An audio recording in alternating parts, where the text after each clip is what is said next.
Hello student, in previous lecture I have discussed about two rules of block diagram reduction technique. The rules are when blocks are in parallel, then how we will reduce this two block in a single block, and when blocks are in series connection, then how we will reduce these two block into a single block. Now, today I will discuss the rest of the rule of block diagram reduction technique. Okay. So, now we are discussing about the shifting or changing of takeoff point or summing point before or after the block. So, whenever we are moving the branch point or summing point ahead of a block or before of the block, we will add a block into that path. That means if we are moving our branch point or summing point, in that cases we are going to add an extra block in that moving path. So we can see here the rule is today's first rule is shifting of a takeoff point from a position before a block to a position after the block. So we can see here we are moving the branch point ahead of the block, which is indicated by that arrow. That means if we want to move this branch point or takeoff point ahead of the block, we need to add a block here in this path or whatever the path is moving. Okay, that means this P path is moving. So we add a block in this P path. Now see the original diagram. Okay, in original diagram means before changing the position of the takeoff point. In original diagram, axis is our input signal. So output is x into g, and the branch path value is xs only, because this axis signal is only coming out in this path, this axis signal. Okay.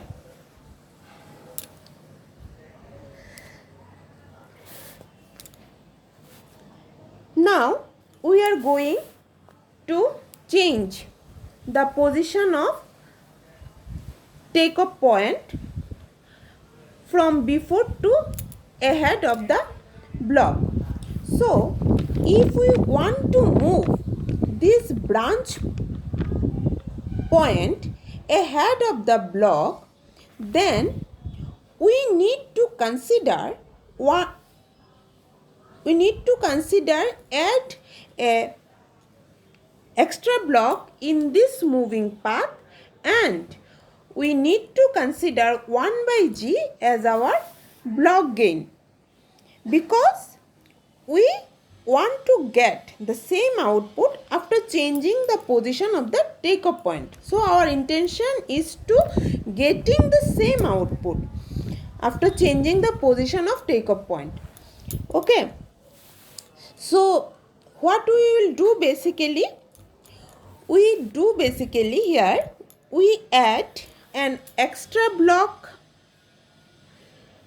here. We add an extra block here in the moving path or whatever the path is moving, and we need to add extra block with gain reverse to the actual gain. Means our actual gain is GS, and here the block gain is reverse of this actual gain. This is 1 by GS. Okay. Now see the output of the equivalent diagram or modified diagram or after changing the position of the takeoff point. So see here the output is xg. This is same as our original block diagram, and also the branch path value is x. Okay.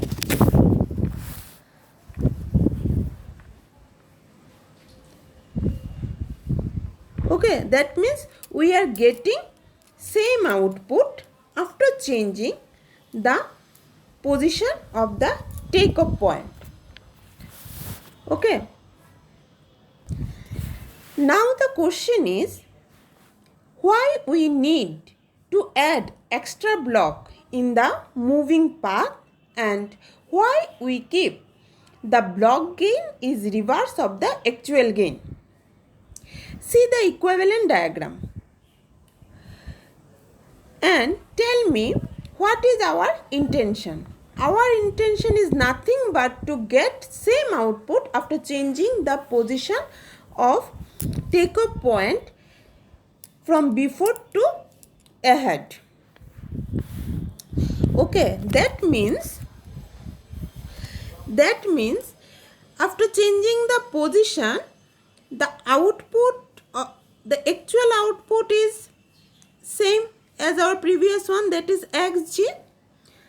Okay, but after changing the position of the takeoff point, this xg signal, means this block effect, come into this path. Okay, that means this xg is also coming this path.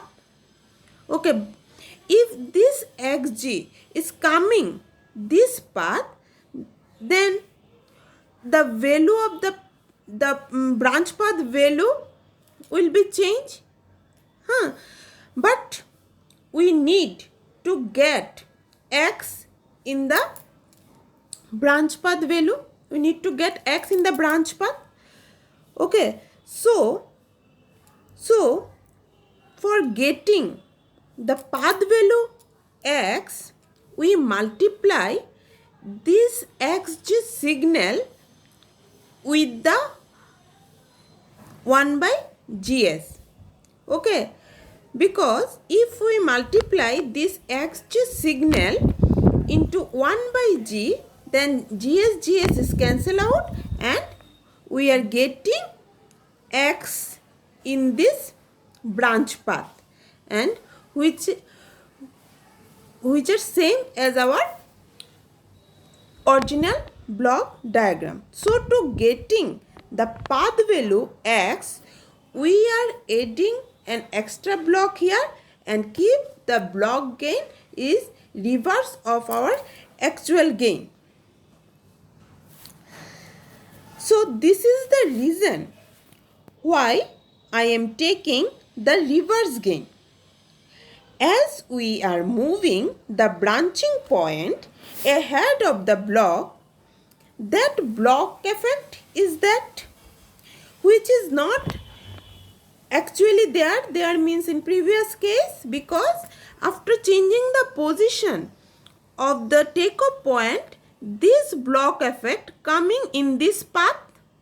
Okay, so as we are moving the branching point ahead of the block, that block effect is that which is not actually in previous case. After moving, we are having that effect of the block. So to reduce the effect of the block, I am using reverse gain in that path as a block. So I want to modify my block diagram like this. Okay, so the general path gain means actual path.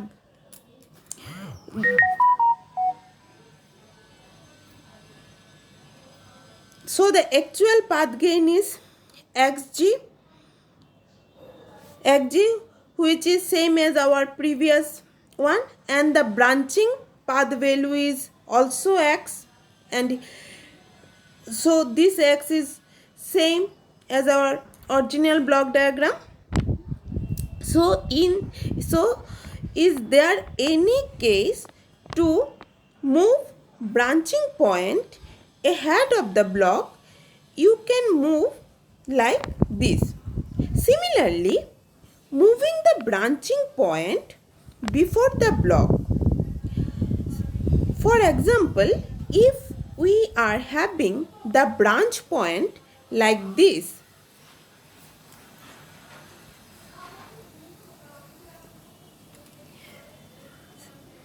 Like this means now the branch point is here. We want to move this branch point before the block. Okay, and if we need to done reverse procedure, if we want to do this reverse procedure, that means if we want to move the branching point before the block, then how we can do? So here, as I told you, when we are moving any branch point before a block or after a block, we need to add an extra block in that moving path. So here in the moving path means in this case, when the branch point moving from before to ahead, we add an extra block in the moving path and keep the block gain is reverse of the actual gain.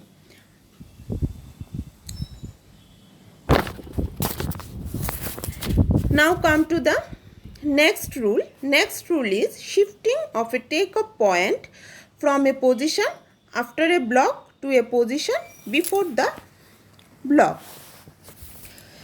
So in this case, when we are moving the take-off point from ahead a block to before a block, so what we will do? We add a block in the moving path with the same gain. So let's see our original diagram. In our original diagram, the output is ys and this ys is xg. Okay, and the branch path value is also xg because this xg signal is also coming out this path. Okay, now we move this take-off point from ahead position to before position. That means we want to move this take-off point here. Okay, for this purpose what we will do? We add an extra block in this path and keep this and keep the gain of this block is actual gain. So let's see what is the output after changing the position of the take-off point. So see here, the output is xg, okay, which is same as our previous case, and the branch path value is also xg, which is also same as our previous case. Okay, so by changing the position of the take-off point from ahead to before, we add an extra block in this moving path and keep the block gain is actual gain of the block gain is actual gain, and in this way we are getting the same output in both cases. Okay, so the next rule I will discuss in the next lecture. So I will stop here.